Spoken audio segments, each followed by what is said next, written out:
بسم الله الرحمن الرحيم إنا لله وإنا إليه راجعون.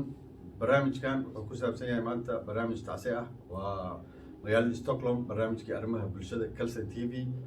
إذا كي منجري داوداش أنا شرفت له تعسية هالك كدرين وحنا كسوقنا مساعدك حافظ الصومالية كبدن تهرين كي بي ودياش الصومالية هالك الله فديا وحاربنا إن هالك تعسية قدرنا xildhibaankii hore ee Soomaaliyeed oo wax badan loo soo qabtay Soomaaliyeed halka aan ku soo koobi karin taariikhdiisa Soomaaliyeed wax soo qabtay Puntland ayadana asaaskii Puntland odayaashii asaasay kamid ahaa nabadda iyo horumarkii wanaagga Soomaaliyeed oo iska shaqeyn jiray magaalada nala deganaa hadda aan kaga soo diray tacsiida Stockholm meeshaan ayuu ku geeriyooday tacsiya halka uga direynaa waxaan rabaa in maaragtay odayaasha ay ku soo dhaweeyay ay nooga sheekeeyaan taariikhdiisa oo kooban hore waxaan ka hormarayaa adeer Cabdisaaq. بسم الله والحمد لله والصلاة والسلام على أشرف الأنبياء والمرسلين سيدنا ونبينا محمد وعلى آله وصحبه وسلم. إنا لله وإنا إليه راجعون. كل نفس ذائقة الموت ثم إلينا ترجعون. إلهي هون حريستو وذي حرسب الحنفارح وكوغيريودي لودي بشان ما أنكو جرو ما أنت صدح ذا مقالة ستوكهولم اسبتالك تدريد اسبتالك ليراهو وذي حرسب الحن هدي أن سوكو وإنت أنكو بهي ووحو أها nin Soomaaliya oo midnimada iyo wadajirka Soomaalida macno weyn ay u leedahay intuu tabar hayana geliyay jagooyinku ka soo qabtay dalka haddii aan xoogaa dib ugu noqdo wuxuu ahay jagada ugu horreysay ahayd inuu noqdo wuxuu ahaa guddoomiyaha qaybta ayaxa iyo la dagaalanka abaaraha wuxuuna ka soo shaqeeyay magaalada Gaalkacyo Qardho Garoowe kabacdi 69kii waxaa loo doortay inuu noqdo barlamaankii Soomaaliya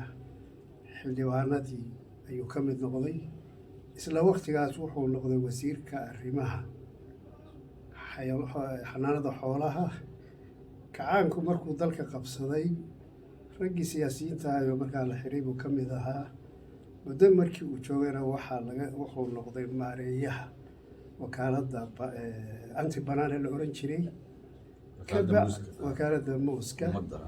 kabacdi halkaas waxaa dhex galay khilaafaad isaga iyo maamulkii jiray kabacdi wuxuu ka mid noqday dadkii ka hor yimid maamulkii kacaanka wuxuu ka mid noqday ururkii la oran jiray SSDF golihiisa dhexe mudduu ka mid ahaa kabacdi burburkii Soomaaliya dadkii u guntaday buu ahaa midnimada iyo heshiiska Soomaaliyeed wuxuu ka mid noqday barlamaankii ama doorashadii barlamaankii 2004 bagaanti lagu soo doortay buu xildhibaan ka noqday kabacdi taa ka horna wuxuu ka mid ahaa odayaashii asaaska ee ururka ama maamulka Puntland xirsi bulxan Soomaalidu markii qofku dhinto in badan oo amaana ayaa la saaraa laakiin inta hadda aan sheegay wax wada jira weeye waxaan ogahay oo taariikhda horteeda iyo dadka Soomaalida aba hortooda ka sheegaya inta anigu hadda aan jiro cimrigayga 3 meelood markii loo dhigo labaan aqriinay ugu yaraan haddayan ka badnayn waxaan midnimo ahayn iyo Soomaalinimo iyo wadajir Soomaaliyeed taladiisa iyo xooggiisa iyo maankiisa midna kuma jirin wixii aan haatan anigu ku darana aniga ayaa mas'uuliyaddeeda qaadaya ha ahaatee dabiirkayga bee ka sheegi maayo saasaan ku aqriinay ilaahay waxaan u weydiinaynaa dadka Soomaaliyeed oo hadda halkaa fadhiya intii aan isla helnay magacooda ilaahay waxaan u weydiinaynaa ilaahay inuu jannada firdawsa gurigiisa ka dhigo beer ka mid ah beeraha jannada rabbi inuu dabaysa ka dhigo malaa'igta jannadu inay soo dhaweyso waan rabbi u weydiinaynaa dadkii uu ka tegey iyo eheladiisiina ilaahay sabir iyo iimaan ha ka siiyo dadka hadda familkiisa ama inta sulaaladiisa ana ilaa 100 buu igu sheegay maalintii igu dambeysay oo wada sheekaysanay aad iyo aad buu mahadsantihiin wasalaamu calaykum waraxmatullaahi wabarakaatu بسم الله الرحمن الرحيم عمر صالح بالي هذا إنا لله وإنا إليه راجعون كل نفس ضائقة الموت نفك استعبوا ويدمان الصا وأنا بلن إلهي ويه لما أنت ندي جريدة صالحود الحكومية قفل بنا ساعد السيوم بحياة تاريخ ديو وضيق لها عبد الرزاق باك الشيكيي وحدا كجنو قلنا مجرته laakiinse waxa weeye inaan u ducayno kana tacsiyeyno ayuun baanu mudannahay intayada halkan isugu timi annaga waxa naga khuseeya oo noo gaar ah reer Stockholm haddaanu nahay isugu dhanbaa inuu ahaa odayaashayadii waaweynaa ee muhiimka ahaa ee taariikhda ku suntanaa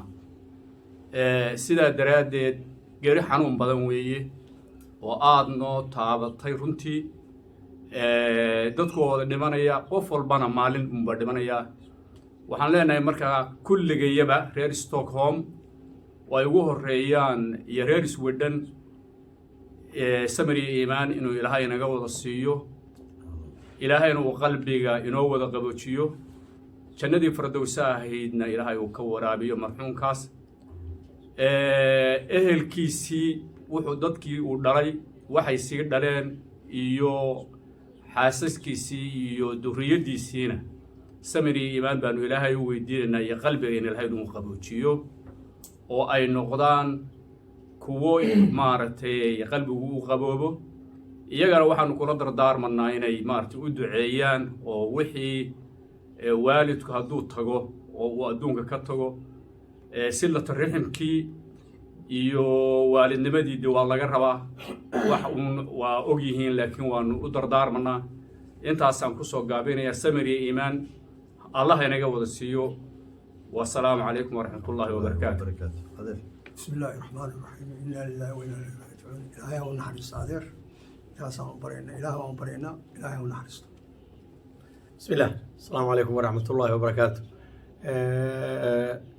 waxaanu tacsiyeynaynaa ehelkii iyo qaraabadii qoyskii dhammaan iyo ummadda Soomaaliyeed khaasatan ehelkii uu odayga u ahaa oo khaaska u ahaa iyo caamatan reer Stockholm oo odayaasha ugu muhiimsan ahaa caa'iladii hoose iyo guud ahaan Soomaali weyn oo dhan oo ahaa nin qaran oo sida odayaashu ka soo sheekeeyeen ama ha ahaato mustacmarkii iyo wixii ku sinaaba dowladihii intaas soo maray oo dhan ninka qayb galay oo miisaan culus ku lahaa uu ahaa raxmatullaahi calayhi ilaahay waxaan uga baryaynaa adeer xirsi bulxan jannatul firdaws inuu ugu deeqo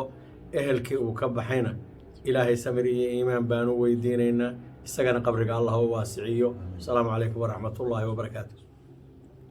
بسم الله الرحمن الرحيم إنا لله وإنا إليه راجعون إلهي هون حريستو من مقالة oo iyo maamuus Soomaali iyo intii taqaanay ku dhaxlabuha kulay anigu hal mar baan arkay oo intaan ka qaaday xafadiisa aan meel jinaasa agay oo si sheekaysanay oo si fiican buu noogu sheekeynay qayb badan buu ahaa odayaasha ka sheegay taariikhdiisa waana la wada dhibana wax ay wada sugahayo weeyo dadku geeru meel wada sugaa waa la kala horeeyaa maantana tiisi bay noqotay marka tacsi baan ka diraynaa odayaasha hadalkii dhameeyay haddana waxa noo yaalla waa sidii loo aasi lahaa iyo tacsidii iyo maarata hawshii annaga noo taala Soomaalina waan la wadaagaynaa meelay joogaanba intii taqaanay iyo intii kalaba marka ilaahay ha u naxariisto ilaahay qabriga ha u waasiciyo wassalaamu calaykum waraxmatullahi wabarakaatuh.